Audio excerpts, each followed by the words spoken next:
Hey there and happy days, since I have absolutely the most perfect tip for you today. It's about how to get started with your accounting software.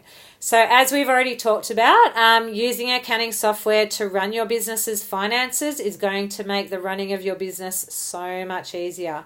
And the first step, in setting up your accounting software is customizing what's called the chart of accounts.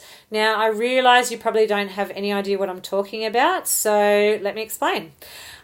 Basically, the chart of accounts is a list of accounts in the background of the software that organizes each of your business's transactions so that you can track exactly where your money's coming from and exactly where it's going to, so where you're spending your money. And it's important to know that this is going to be different for every business.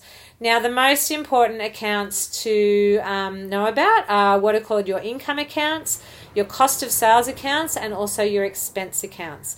Now, these three will give you the best snapshot of how your business is doing at any particular point in time. And basically, the more you break these down, the better a picture you'll have of where your money's coming from and where your money's going to. So starting with your income accounts, it's a really good idea to create a separate income account for each of your income streams. So for each type of income that you receive. So, for example, if you were a plumber and you did both construction work and also maintenance work, then it would be a really good idea to set up a separate account for construction income and then one for maintenance income. And that way you can see how much money you're making from construction work and how much money you're making from maintenance work. Next are the cost of sales accounts, and these refer to accounts where you're spending money that are in places that are specific to your industry.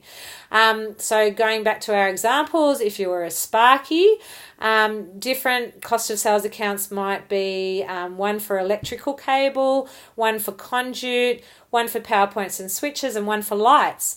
By contrast, if you're a plumber, then cost of sales accounts might be things such as one for pipes and one for taps.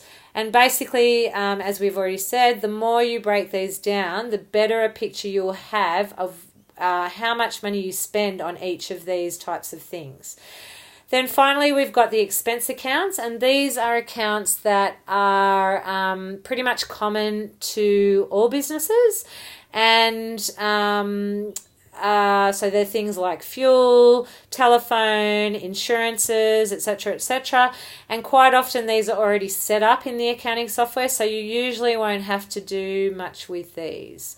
Anyway, that's it for today, and it was great to have you here, and thanks again for your time, and I'll look forward to seeing you again soon. See ya. Bye.